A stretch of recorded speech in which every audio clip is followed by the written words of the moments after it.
SIR বিজেপির জন্য boomerang হবে না তো?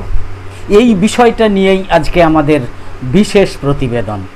গণমাধ্যম এবং সমাজ মাধ্যমের লেখা থেকে সংগ্রহের ভিত্তিতে তৈরি করা আজকের এই প্রতিবেদন উপস্থাপন করছি আমি জাকির হোসেন শেখ প্রতিদিনের মতো।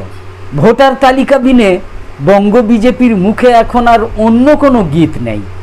ভাবটা এমন যে এসআইআর সম্পন্ন হলেই বিজেপির আর কোনো সংগঠন লাগবে না, যোগ্য প্রার্থীর প্রয়োজন হবে না, অনুগামী সমর্থকদেরও দরকার নেই, অনায়াসেই বাংলা দখল হয়ে যাবে এসআইআর হলে, এসআইআর সম্পন্ন হলে।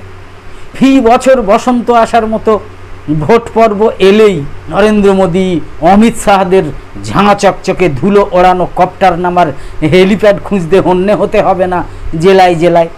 এসআইআর ম্যাজিকেই আপাতত গদি দখলের মেড ইজি বঙ্গ দলের কেউ হুঙ্কার ছাড়ছেন 7.5 কোটির তালিকা থেকে 90 লক্ষ নাম বাদ যাবে, কেউ বলছেন কোটি ছাড়িয়ে যাবে সংখ্যাটা, 1 কোটিরও বেশি ভোটার বাদ যাবে ভোটার তালিকা থেকে। একটা বিশেষ সম্প্রদায়কে টার্গেট করে প্ররোচনারও অন্ত নেই, যেন নির্বাচন কমিশন নয়, এসআইআর করার দায়িত্বে রয়েছেন বঙ্গ বিজেপির কেষ্টবিষ্টুরাই। বিজ্ঞপ্তি জারির আগেই বাছাই করা সীমান্ত জেলায় একটা ত্রাসের পরিবেশ তৈরির চেষ্টা চলছে সংখ্যালঘুদের জন্য। এর সঙ্গেই যুক্ত হচ্ছে সিএএ শিবির। বিজেপির রাজ্য সভাপতি বদল করতে লেগেছে 8 মাস, শেষে একজনকে কোনো রকমে খাড়া করা হয়েছে কেন্দ্রীয় নেতৃত্বের হস্তক্ষেপে। রাজ্য কমিটি এখনও 20 বাঁও জলে।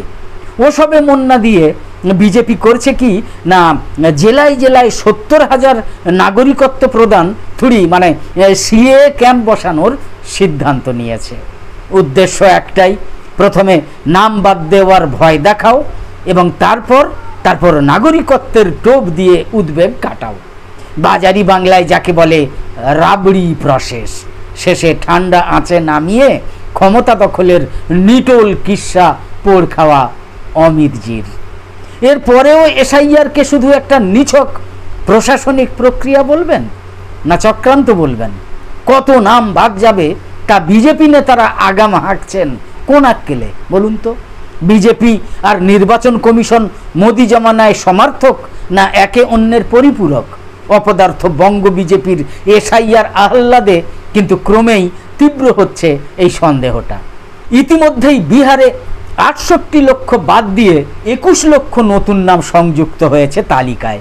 7,89 লাখ থেকে কমে 7,42 লক্ষ দাঁড়িয়েছে মোট ভোটার সংখ্যা। এত কিছু করেও বিহারে কি খুব স্বস্তিতে আছে বিজেপি? না, সকাল সন্ধে ক্ষমতা হারানোর ভয় পাচ্ছে কিন্তু এনডিএ। একটা বিষয় প্রায় নিশ্চিত, বিহারে এবারও ফল হবে কিন্তু ত্রিশঙ্কু। নীতিশের জেডিইউ এর আসন অনেকটা কমবে, পাল্লা ভারী লালু পুত্র তেজস্বী যাদবেরই। এই অবস্থায় ক্ষমতা ধরে রাখা বেশ কঠিন বুঝেই আগাম মুখ্যমন্ত্রীর নাম ঘোষণা করা থেকে বিরত থাকছেন মোদি, অমিত শাহরা। টানা 2 দশকের মুখ্যমন্ত্রীর নাম নিতেও এত অস্বস্তি কিসের? কোনো বিপদ সংকেত? বিজেপি তাকে আবার মুখ্যমন্ত্রী করতে না পারলে সুযোগ সন্ধানী নীতিশ কুমার পাল তুলে আবার যে ইন্ডিয়া জোটেই নাম লেখাবেন তাতে কিন্তু বিশেষ সন্দেহ নেই। আর বাংলায় দুহাত ভরা সরকার বিরোধী ইস্যু, কিন্তু বিরোধীরা তবু আত্মবিশ্বাসী নন। 21-এর ভোটের মতো নতুন করে বড় একটা কেউ আর দল বদলু হতে আগ্রহী নন। উল্টে উত্তরবঙ্গেও পদ্ম শিবির ভাঙছে। এত কিছুর পরও রাজ্য জুড়ে তৃণমূলে ঘর ওয়াপসির পালে কিন্তু হাওয়া। 5 বছর আগের মতো এজেন্সি দিয়ে ভয় দেখানো এবং পদ্ম শিবিরে লোক টানার দিন কিন্তু শেষ। আসলে একই অস্ত্র তো বারবার প্রয়োগ করলে কাঙ্ক্ষিত ফল মেলে না। ঘটা করে বিজেপির সদস্য সংগ্রহ অভিযানও ডাহা ফ্লপ। অতঃপর ভোটার তালিকা থেকে নাম বাদ দেওয়া এবং নাগরিকত্বের খুঁড়োর কল ঝুলিয়ে ভোট বৈতরণী পার করার কৌশলকে সামনে রেখেই এগোতে চাইছে বাইরে থেকে আসা সাংগঠনিক দায়িত্বপ্রাপ্ত পদাধিকারী BL সন্তোষ, সুনীল বনশাল এবং অমিত মালব্যরা। এই বহিরাগত থিঙ্ক ট্যাঙ্ক এবং আগমার্কা দল বদলু এবং মেরুকরণ বাদ দিলে এই রাজ্যে বিজেপি আজও কিন্তু আঁতুড় ঘরে। এত কাঠ খড় পুড়িয়ে যিনি সভাপতির আসনে বসেছেন, তার সিদ্ধান্ত নেওয়ারও কোনো ক্ষমতা নেই। কতটুকু ক্ষমতা তার? পুরনো বসে যাওয়াদের ফেরানোর চেয়ে শক্তি চট্টোপাধ্যায়ের কবিতাতেই বরং তার নিরাপদ আশ্রয়। ২১-এর তুলনায় বঙ্গ বিজেপিতে অনৈক্য এবং নেতৃত্বের মধ্যে রেষারেষি আরও চরমে। দলের সবচেয়ে সফল রাজ্য সভাপতি দিলীপ ঘোষ অজ্ঞাত কারণে কোনো অনুষ্ঠানে ডাক পান না। ব্রাত্য দিলীপ ঘোষের সবচেয়ে বড় অপরাধ বোধ হয় তিনি তৃণমূল থেকে কোনো ধান্দায় বিজেপিতে যোগ দেননি, আগাগোড়া সংঘ পরিবারের বিশ্বস্ত সৈনিকই থেকে গিয়েছেন। এটাই হয়তো তার অপরাধ। নির্বাচনের ৬ মাস আগে সংগঠন কতটা তৈরি, লক্ষাধিক বুথের সর্বত্র প্রয়োজনীয় লোক লস্কর আছে কিনা সেদিকে খুব নজর আছে বলে মনে হচ্ছে না বিজেপির। রাজ্যের সমস্ত ব্লকে দল বদলুদের বাদ দিয়ে নিজ ক্ষমতায় বঙ্গ বিজেপির পক্ষে সকাল সন্ধে মিটিং মিছিল করার সাংগঠনিক শক্তি কতটা তৈরি, ভোটের সকালে রাস্তায় সর্বত্র দলের উল্লেখযোগ্য উপস্থিতি চোখে পড়বে কিনা সেদিকে নজর দেওয়ার বদলে একটাই লক্ষ্য, ভোটার তালিকাটা কেটে গোল পোস্টটাকেই পকেটে পুরে নাও, ব্যাস, অতঃপর ইচ্ছে মতো গোল দাও। কেন্দ্রে ক্ষমতায় থাকার সুবাদে মাঠের ভিতরে এবং বাইরে বাঁশি বাজানোর লোক তো মজুতি আছে। অমিত শাহদের একান্ত অনুগত এবং বিশ্বস্ত মুখ্য নির্বাচন কমিশনার জ্ঞানেশ কুমার, কয়েক হাজার কেন্দ্রীয় বাহিনী এবং অমিত শাহের বশংবদ স্বরাষ্ট্র মন্ত্রক। এখন থেকেই ৩৫৫ কিংবা ৩৫৬ ধারা জারির হুমকিও জারি রয়েছে সমানে। বিহারে মাত্র ২ দফায় ২৪৩টা আসনে নির্বাচন হচ্ছে, অথচ বাংলায় ১০ কিংবা তারও বেশি দফায় ভোট এবারেও মনে হয় নিশ্চিত। যদি অলিম্পিক্স প্রতিযোগিতার আগে কোনো কুস্তিগির নিজেকে তৈরি রাখার বদলে বিপক্ষের স্বাস্থ্যহানির ফন্দি আঁটেন এবং প্রতিযোগিতা শুরু হতেই প্রতিদ্বন্দ্বীকে নানা মতলবে ডিসকোয়ালিফাই করে জয়ের খোয়াব দেখেন, তাহলে বলতেই হবে পুরো প্রক্রিয়াটা উদ্দেশ্য প্রণোদিত। স্বভাবতই প্রশ্ন উঠছে, বাংলার ভোটের আগে এসআইআর স্রেফ একটা প্রক্রিয়া না চক্রান্ত? কারণ রাজ্যের প্রধান বিরোধী দল জেলায় জেলায় প্রায় অস্তিত্বহীন সংগঠনকে ঢেলে সাজানোর বদলে ক্রমাগত তাদের কাজকর্মকে ভোটার তালিকার সংশোধনে সীমাবদ্ধ করে তুলছে। এর একটাই কারণ, সংগঠন ঘুমিয়ে কিছুতেই তাকে জাগানো যাচ্ছে না। কেউ তো ভোটার তালিকা সংশোধনের বিরোধী নন, তালিকায় মৃত ভোটারের নাম থাকুক তাও তো কেউ নিশ্চয়ই চায় না। একই সঙ্গে ২ জায়গায় যাদের নাম রয়েছে তাও তো বর্জনীয়। কিন্তু ২১-এ কেন্দ্রীয় এজেন্সি নামিয়ে এবং দল ভাঙার পরও যেমন তৃণমূলকে পর্যদস্ত করা দূরে থাক, গায়ে একটা আঁচড় কাটাও যায়নি বা হয়নি, এবারেও যদি পরিণাম তাই হয় তখন কি বলবেন? SIR flop, special intensive revision flop. ইতিমধ্যেই সিংহভাগ জেলায় ভোটার তালিকার ম্যাপিংয়ের কাজ শেষ হয়েছে।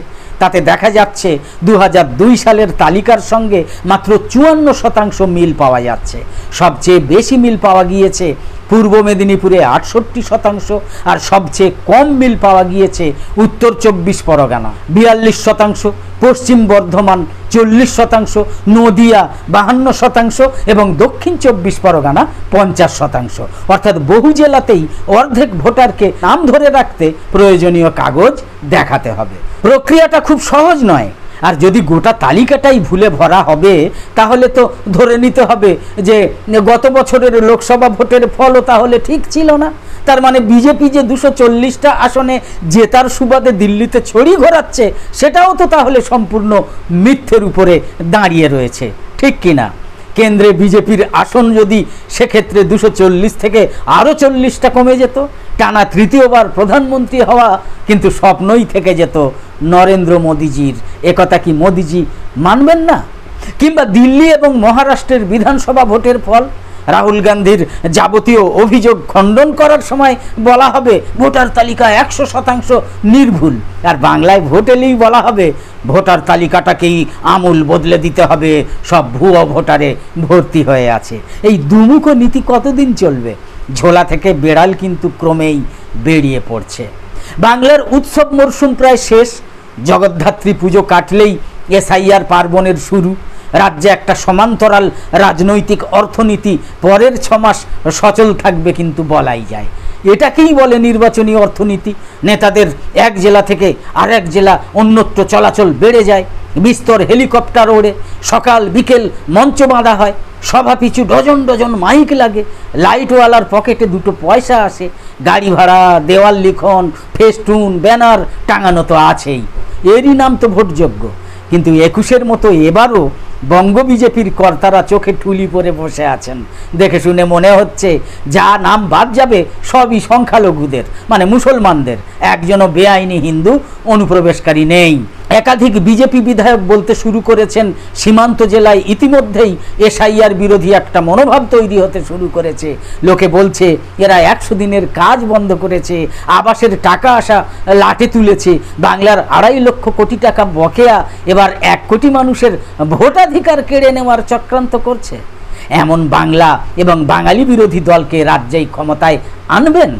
গেরুয়া নেতাদের মনেও ক্রমেই এই আশঙ্কা চেপে বসছে যে শেষে এসআইআর বুমেরাং হয়ে 21-এর অর্ধেক আসনে বিজেপিকে বেঁধে ফেলবে না তো? সেটাই চিন্তা, সেটাই আশঙ্কা, সেটাই ভয়। একদম শেষে বলি, আমাদের এই ভিডিওর বিষয়বস্তু ভালো লেগে থাকলে ইউটিউবে নোটিফিকেশান পেতে সাবস্ক্রাইব করে পাশের বেল আইকন অন করে রাখুন। আর ফেসবুকে ফলো করে আমাদের আরও নতুন নতুন ভিডিও বানাতে এবং লাইভ সম্প্রচারে উৎসাহিত করতে লাইক, কমেন্ট এবং শেয়ার করে সঙ্গে থাকুন।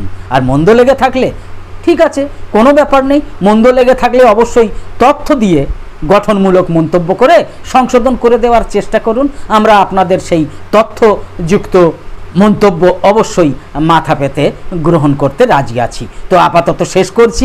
কামনা করি সকলে সবসময় খুব ভালো এবং সুস্থ থাকুন, সাবধানে থাকুন। ধন্যবাদ।